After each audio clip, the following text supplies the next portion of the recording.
World War II gaming is my jam. One of my grandfathers commanded a destroyer escort in the Atlantic, and the other was a navigator in a B-29 flying missions in the Pacific. World War II gaming offers players the ability to wrestle with the most consequential decisions of the last century, and gives us a deeper understanding and appreciation for the sacrifices and achievements of our ancestors. If you're looking for a World War II board game, I strongly recommend Historical Board Gaming's Global War 1936. This is a game that can be played in a weekend of gaming, say at a convention or a tournament. It accommodates 3 to 6 players, and is played in 6-month turns. Global War 36 is played on a gorgeous map of the entire world with 3 map sizes, 3 feet by 6 feet, 4 feet by 8 feet, and the giant 5 foot by 10 foot map. The game starts in July 1936 and has a variable turn ending beginning in July 1944, so you never know for certain when the game will actually end. Here are 6 reasons I recommend Global War 1936.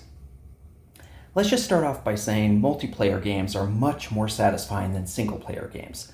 So a good game is one you can teach other people to play.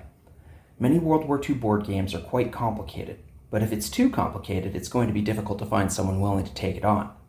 The dream scenario is to have a base game that many people have played that teaches people some fundamentals, and then take people who want an even more challenging experience and bring them to the next level. The first strength of Global War 36 is that it is an evolution of Axis and Allies. This is a popular game simple enough to teach an adolescent, and introduces players to the concepts of capturing territory, getting money from that territory, purchasing units with various capabilities, developing technology, and engaging in combat by rolling dice. And there's another great appeal to a game based on Axis and Allies: miniatures. We get to play with Army men again, which is just pure fun. This battlecruiser was painted by my friend Mike Macy, and this seaplane was painted by another friend, Randall 9449. Since Global War 36 is based on Axis and Allies, it is much easier to teach people to play, and they will already have an idea of what they're signing up for. The way I pitch it is, you know how you felt about Risk when you started playing Axis and Allies? That's the way you'll feel about Axis and Allies once you play Global War 1936. New players will want to know what makes Global War 36 special and different from Axis and Allies. The first major difference is that Global War is a 3-player game. Axis and Allies is a 2-player game. It's in the name. You're either on the Axis or the Allies. But just like going from a single-player game to a 2-player game is a drastic improvement, so too is going from a 2-sided game to one with 3 separate factions. Global War 36 depicts the struggle of democracy versus fascism versus communism. Adding the Comintern to the mix completely revolutionizes the game by adding another dimension to play. And I mean that literally. Axis and Allies is played in 2 dimensions, on the plane of the surface of the map. But once you play a 3-player game, you will experience an entirely different game being played off the table in the relationships between the 3 major powers. In the early game, the Allies will be begging the Comintern for assistance in Abyssinia, while simultaneously contemplating eliminating the CCP in China. Following the fall of France, the Commonwealth will stand alone versus all 3 fascist powers, and will be encouraging Germany to invade the USSR in Operation Barbarossa. But late game, the USSR will be screaming at the USA to open up a Western front against the Germans in France.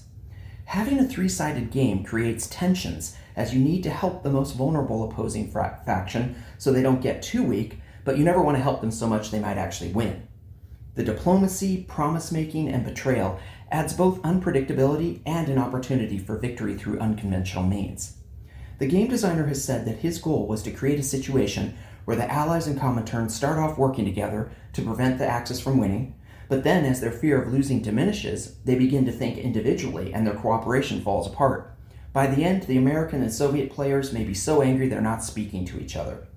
Not only does this arc add excitement to the game, but it also gives us a better understanding of the actual historical political dynamics. One of the major flaws of Axis and Allies is a phenomenon called scripting. 30 years ago, I used to play Axis and Allies via email. At one time, I owned multiple sets of Axis and Allies and would be playing up to 6 games at once. I played so many games that I ended up playing the same way every time. Good players knew what I was going to do, and they were scripted as well. It then came down to the rolling on 1 or 2 major battles, or perhaps the game hinged on a particular role for technology. The script good players would follow destroyed the fun of the game. but Global War 36, in its fourth iteration, eliminates scripting. Let's take a look at Japanese strategy. Japan has three very viable stratagems. In my current game, the Japanese player is researching heavy armor and massing his forces in Manchuria.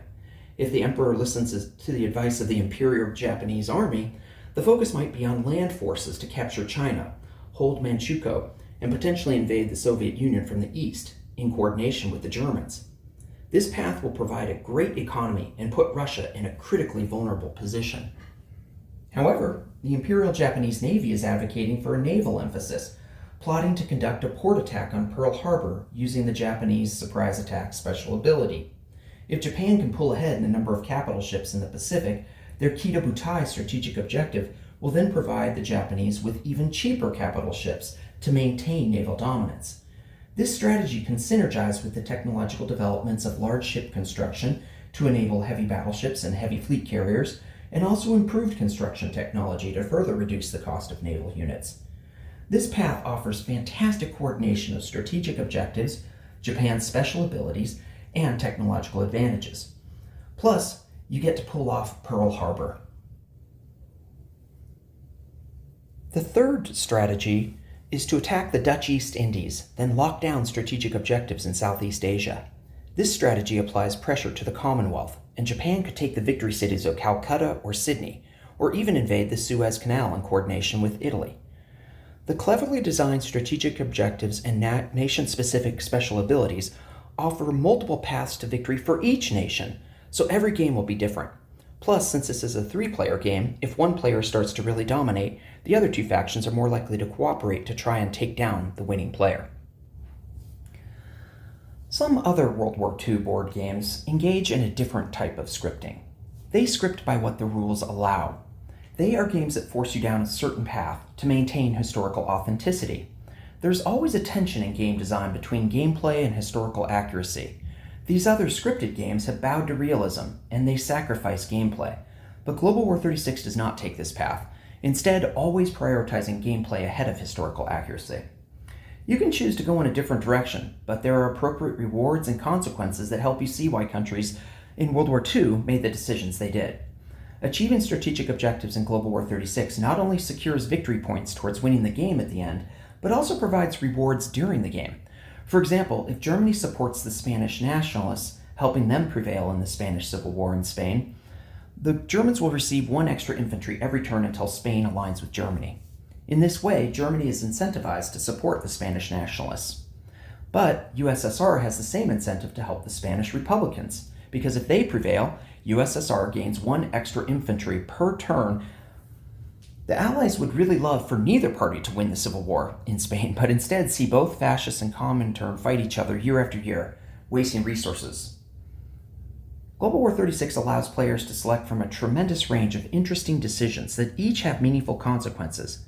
Because there are 3 separate factions and with the freedom to pick so many viable and varied options, scripting is prevented and exciting gameplay is promoted.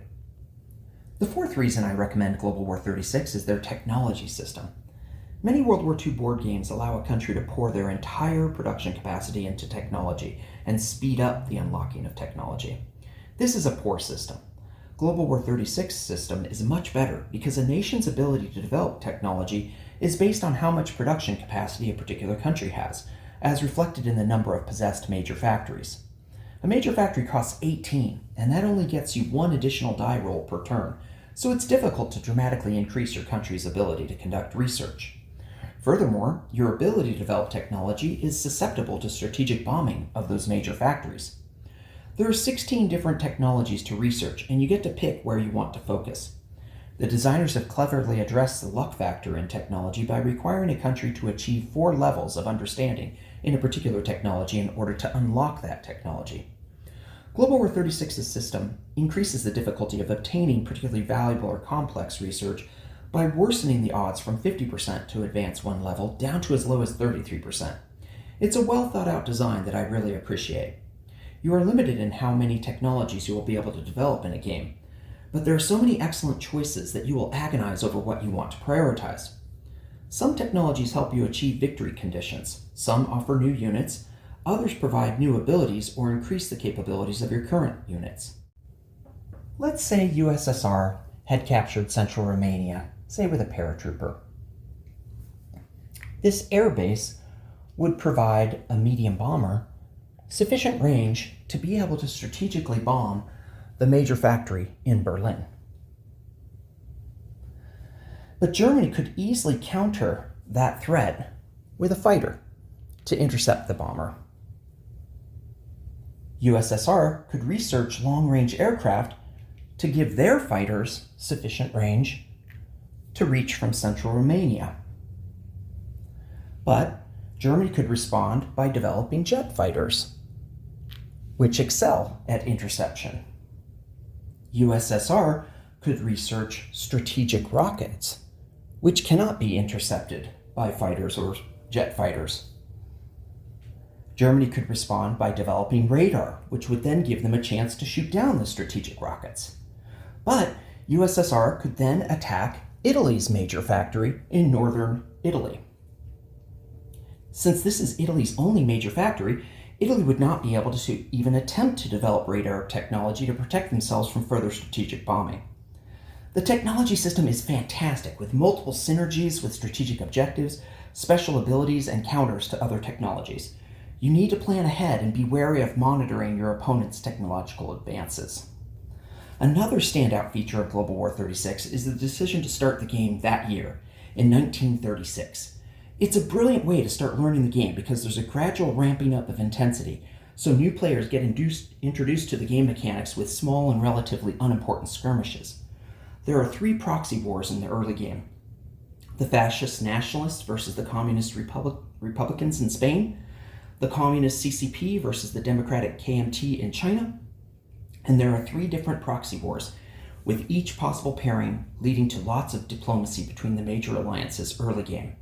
And it's delicious that you may be working together on one side in a proxy war while outright attacking that same side in another.